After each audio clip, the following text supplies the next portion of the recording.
Eu quero compartilhar com vocês nesta noite uma palavra que Deus colocou em meu coração. É tempo de voar alto. Diga, tempo de voar alto. Aleluia, glória a Deus, glória a Deus. Há muito tempo lá em casa a gente não assiste mais novelas. Nós não temos tempo mais para perder com estas coisas. Lembro que quando nós morávamos em São Paulo, a gente gostava da novela das 6 ou das 2, que era geralmente aquela novela mais antiga, novela de época, né? Então, que era uma novela que não tinha tantas questões que a gente sabe que a novela traz, tanta influência maligna, demoníaca, mundana, mas nem isso a gente não assiste mais. Mas agora, recentemente, a Patrícia voltou a assistir a novela. Ela voltou a assistir a novela da Record, aquela novela Gênesis, e ela está encantada com essa novela. E enquanto eu estava preparando, fazendo os arremates deste sermão, eu lá na sala, eu podia ouvir as partes da novela, e tem uma parte ali naquela novela que me chamou a atenção. É quando Adão começa a chorar, porque ele começa a sentir saudade de casa. Adão foi criado para a presença de Deus. A casa de Adão era o jardim do Éden. Ali era o seu habitat natural. Sabe quando você pega um passarinho e o coloca numa gaiola? Ou quando você pega um animal selvagem e o coloca num cercado? Assim que Adão estava se sentindo. Adão foi criado para falar com Deus todos os dias, na viração do dia. Mas eu e você sabemos o que aconteceu com Adão. Adão pecou, Eva pecou, eles desobedeceram a Deus, e não tinha nada a ver com maçã, e nem era maçã. Tinha a ver com obediência, tinha a ver com teste, tinha a ver com a liberdade que Deus deu a Adão e Eva de escolherem servir a Deus de coração, de fazer algo não por obrigação. Deus não criou Adão e Eva e programou como um computador para responder que 2 e 2 são 4.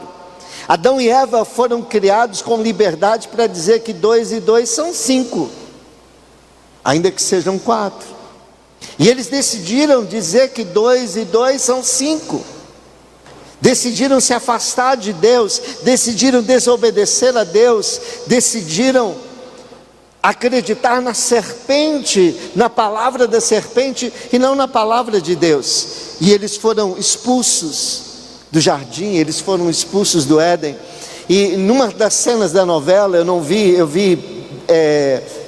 vi em alguma coisa, em algum lugar, não sei se foi no Facebook, o ator cantando como se fosse Adão cantando, e muitas pessoas comentando: eu chorei. Quantos choraram? Quantos assistiram e choraram assistindo Adão chorar com saudade do paraíso? E ali a música é "Ah, que saudade". É uma música, acho que de Baruch, né? Não? É do Baruch? Diz assim: que saudade de ouvir tua voz ao entardecer.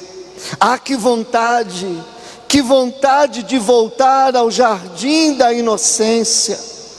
Se eu pudesse, voltaria atrás e não faria novamente o que fiz. Troquei minha comunhão pela escuridão da noite, em trevas tornei os meus dias. Ah, que saudade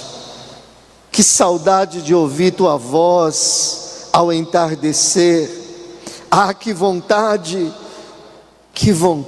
de voltar ao jardim da inocência. Quanta dor, quanto sofrimento, porque nossos pais, nossos ancestrais, escolheram virar as costas para Deus, escolheram ouvir a voz de uma serpente, não a voz do seu Criador. Eles foram expulsos do paraíso, não tanto por uma disciplina, como um castigo, mas por proteção, porque neste jardim tinha um fruto, que é chamado a árvore da vida, e quem come desse fruto, vive para sempre. Essa árvore, ela está no céu, e quem tem Jesus um dia comerá deste fruto. Deus expulsou Adão, não porque Deus queria estar longe de Adão, mas por proteger Adão, porque se Adão comesse o fruto da árvore da vida, Adão perpetuaria a sua condição degradante, pecaminosa, e não haveria mais solução e salvação para Adão e nem para a humanidade. Deus protegeu porque o homem não podia comer do fruto da árvore da vida, estando com o coração em pecado. Mais tarde, todos aqueles que lavaram as suas vestes no sangue do Cordeiro vão poder comer desta árvore, vão poder comer deste fruto. Nós vamos comer deste fruto. Nós vamos voltar ao paraíso, nós vamos voltar ao lugar, ao jardim secreto que Deus, Ele quis que nós morássemos. Que saudade, que dor, que sofrimento. Covid é apenas uma das amostras do que é este mundo. Esse mundo longe de Deus, esse mundo afastado de Deus, esse mundo que jaz no maligno. É esse o mundo que nós vivemos, que o pecado trouxe. João 16:33, Jesus disse: eu disse essas coisas para que em mim vocês tenham paz. Neste mundo vocês terão aflições, contudo tenham ânimo, eu venci o mundo. Jesus fala, eu quero destacar duas verdades aqui. Primeira verdade é: nesse mundo vocês terão aflições. Nesse mundo a gente vai ter aflições, dores, sofrimento, porque é um mundo sem Deus, é um mundo longe de Deus, é um mundo que jaz no maligno, é um mundo que escolheu virar as costas para Deus, é um mundo que ama, é um homem pecador que ama mais animais do que bebês, que chora porque um animal está em extinção, mas não titubeia, não tem a menor dúvida em assassinar a sua própria espécie no ventre da sua mãe. É um homem que chora por milhares que estão morrendo, mas que é parte daqueles que assassinam milhões de bebês. É aquele que chora pela morte de alguém, mas festeja numa praça a liberdade de abortar. Esse é o mundo caído, esse é o mundo sem Deus, esse é o mundo que jaz no maligno. Mas a boa notícia é: Jesus venceu o mundo. Diga aleluia. Jesus venceu o mundo. Ele diz: eu venci o mundo. No mundo tereis aflições, mas tende bom ânimo, eu venci o mundo. E aquela parte apócrifa que muita gente fala que e vós vencereis também, não está nesse texto aí. Essa parte é apócrifa, essa parte é acrescentada. Jesus disse: no mundo tereis aflições, tem de bom ânimo, eu venci o mundo. Mas e vós vencereis também? Não está nessa parte, mas está em outra. 1 de João capítulo 5, verso 4 e 5 diz assim: o que é nascido de Deus vence o mundo. Diga aleluia. E esta é a vitória que vence o mundo, a nossa fé. Quem é que vence o mundo? somente aquele que crê que Jesus Cristo é o Filho de Deus. Aleluia! Jesus venceu o mundo. Ele diz que nós podemos ter bom ânimo. E João, o apóstolo, ele diz que nós também, pela fé em Jesus, também vencemos o mundo. Apocalipse capítulo 12, verso de número 1, vai dizer que eles o venceram pelo sangue do Cordeiro e pela palavra do testemunho que deram. Diante da morte, não amaram a própria vida. Apocalipse 12, 11. Eles o venceram. Eles o venceram. Nós vamos vencer o mundo, nós vamos vencer o diabo, nós vamos vencer, porque nós seguimos o vencedor. Porque o vencedor habita em nós. Nós vamos vencer pela fé e nós vamos vencer pelo sangue do Cordeiro. Essa é a vitória que vence o mundo, a nossa fé. Agora, até a volta de Cristo, tem luta, tem problema, tem aflições. E a minha palavra nessa noite é: como que a gente lida com as aflições? Como que a gente lida com os problemas? Como que a gente lida com os reveses? De alguém que está longe de casa, de alguém que tem saudade do jardim. Como que a gente lida? Isaías 40, de 27 a 31, nos dá uma pista. E eu quero usar esse texto para compartilhar com vocês mais alguns princípios. Isaías 40, do verso 27 a 31, diz assim: por que você reclama, ó Jacó? E por que se queixa, ó Israel? O Senhor não se interessa pela minha situação. O meu Deus não considera a minha causa. Será que você não sabe? Nunca ouviu falar? O Senhor é o Deus eterno, o Criador de toda a terra. Ele não se cansa, nem fica exausto. Sua sabedoria é insondável. Ele fortalece o cansado e dá grande vigor ao que está sem forças. Até os jovens se cansam e ficam exaustos, e os moços tropeçam e caem. Mas aqueles que esperam no Senhor renovam as suas forças, voam alto como águias, correm e não ficam exaustos, andam e não se cansam. Há 3 perguntas nesse texto que eu quero trabalhar com você. A primeira pergunta é: por que você reclama? O texto está perguntando: por que você reclama? Por que você reclama, ó Jacó? E por que se queixa, ó Israel? Dizendo: o Senhor não se interessa pela minha situação, o meu Deus não considera a minha causa. Por que você reclama? Por que você murmura? Porque reclamar é demonstrar sua incredulidade. Murmurar, reclamar, é demonstrar sua fé no diabo e a sua incredulidade em Deus.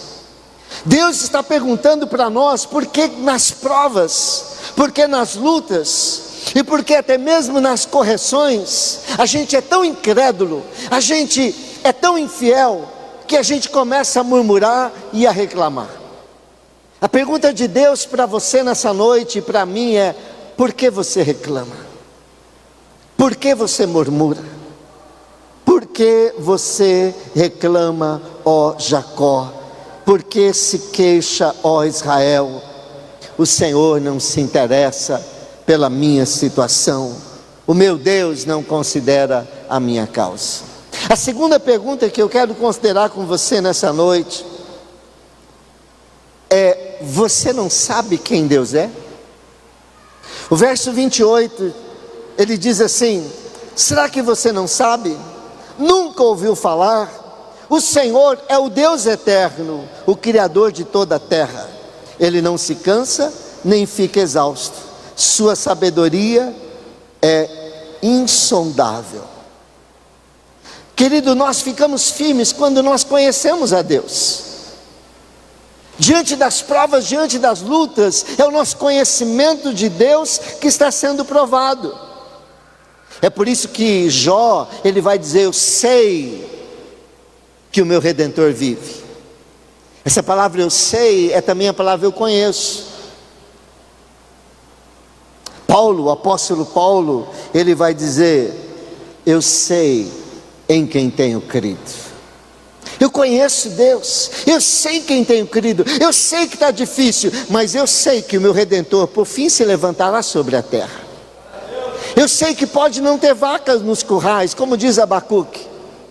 Eu sei que o produto da oliveira mentiu, eu sei que as vacas foram arrebatadas, eu sei que tudo está desmoronando ao meu redor, mas eu sei também que eu exultarei no Deus da minha salvação. Eu exultarei no Deus da minha salvação. Você não sabe quem é Deus? Quem sabe quem é Deus, quem sabe o Deus que serve, não se espanta, não reclama, não murmura e não teme diante das situações, como na mensagem da manhã foi falado sobre os discípulos no barco diante da tempestade. Terceiro e último lugar, a terceira pergunta do texto é: você não sabe o que Deus pode fazer? A primeira pergunta é: por que você reclama? A segunda pergunta é: você não sabe quem é o seu Deus? A terceira pergunta, diante das dificuldades que a gente está vivendo, dos problemas, dos sofrimentos, é: você não sabe o que Deus pode fazer? Você não conhece o seu Deus, não conhece sua força, não conhece o seu poder, não sabe que Ele é o Deus que abriu o mar vermelho, você não sabe que Ele é o Deus que tapou a boca do leão, lá na cova de Daniel. Você não sabe quem é o seu Deus, você não sabe o que Ele pode fazer, você não sabe que o nome dEle é El Shaddai, o Todo-Poderoso. Você não sabe que o nome dEle é Jeová Jireh, o Deus que provê. Você não sabe que o nome dEle é Jeová Rafá, o Deus que cura. Você não sabe que o nome dEle é o Eu Sou, o Eu Sou. Ele fortalece o cansado e dá grande vigor ao que está sem forças. Até os jovens se cansam e ficam exaustos, e os moços tropeçam e caem. Mas aqueles que esperam no Senhor renovam as suas forças, voam alto como águias, correm e não ficam exaustos, andam e não se cansam. Você não sabe o que Deus pode fazer? Por que você está ansioso? Por que você está preocupado? Por que você está reclamando? Você não conhece o seu Deus? Você não conhece o seu poder? Você não conhece a sua força? Talvez você precise ler mais a palavra de Deus. Talvez você precisa ter um encontro com esse Deus. Talvez você precisa ter mais intimidade com esse Deus. Afinal, talvez o Covid seja uma oportunidade para que isso aconteça. O que Deus faz por aqueles que nele confiam? Deus fortalece, Deus dá grande vigor ao que não tem nenhuma força, Ele renova a força, Ele faz voar alto, Ele faz correr e não ficar exausto, Ele faz andar e não se cansar. Andar, correr, voar, são estágios diferentes da nossa jornada, da nossa caminhada aqui. Andar, correr e voar falam para mim de uma coisa, querido, e presta atenção: andar, correr e voar para mim fala de avançar. Diga comigo: avançar. Avançar. Mais uma vez: avançar. Não importa o seu problema, não importa se no momento você só consegue andar, não importa se no momento você consegue correr, não importa se você está voando neste momento. Querido, o que importa é que esse texto diz que você pode até diminuir o ritmo, mas parar ou retroceder não é opção, não está em cogitação. Você pode deixar de voar e começar a correr, você pode deixar de correr e começar a andar, mas parar e retroceder, jamais, jamais. Você não pode parar, você não pode voltar para trás, porque uma vez que você tem Jesus, é para frente que você vai. Você tem um alvo, você tem um alvo, esse alvo é Jesus. Não pare, não pare, não pare, em nome de Jesus. Não pare. O Senhor, o soberano é a minha força. Abacuque 3,19 diz: o Senhor, o soberano é a minha força, Ele faz os meus pés como os do servo, faz-me andar em lugares altos. Diga: lugares altos. Os servos, eles têm pernas longas, que é para passar por cima de problemas. Querido, é no momento dos problemas maiores que você tem que correr. Sabe por quê? Porque um servo, para pular sobre um obstáculo, ele precisa de distância e velocidade. É na crise que nós mais corremos. É na crise que o Senhor acelera os seus pés. É na crise que nós temos que acelerar ao invés de parar. Ao invés de retroceder, nós temos que avançar. É diante das dificuldades que a gente tem que tomar espaço, acelerar e correr e passar por cima dos problemas, das dificuldades, dos obstáculos, em nome de Jesus. O Senhor faz os meus pés como os da corça, como os do servo, faz-me andar em lugares altos. Diga aleluia. Quantos querem andar em lugares altos aqui, diga amém, aleluia, aplauda o Senhor vai te fazer andar em lugares altos. Sabe onde que Moisés subiu no alto do Monte Sinai? No deserto. Num lugar de prova, lá no deserto, quando o bicho estava pegando, o Senhor tinha um lugar alto para Moisés. Querido, o Senhor tem um lugar alto para você. O Senhor tem um lugar alto, um lugar de refúgio, um lugar de esperança. O Senhor tem um lugar alto, e Ele diz que Ele nos faz andar em lugares altos.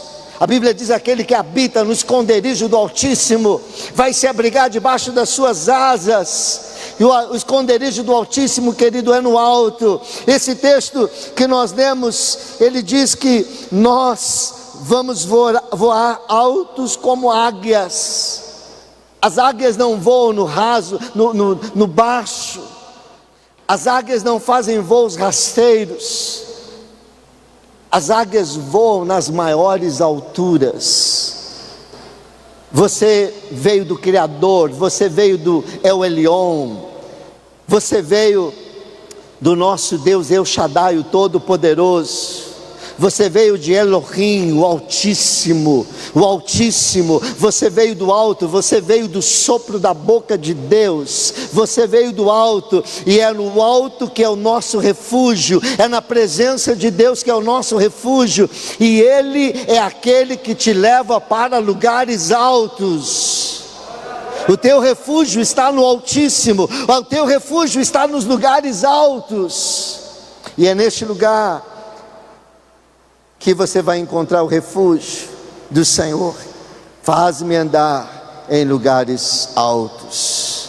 Pés como do servo significa que você vai superar, você vai dar a volta por cima, você vai saltar alto por sobre os obstáculos. Mas para saltar precisa correr, corrida de obstáculo precisa correr para saltar. Você tem parado, parar não, você tem que continuar andando e pegar velocidade. Querido, eu quero dizer para você que o avião decola é no final da pista.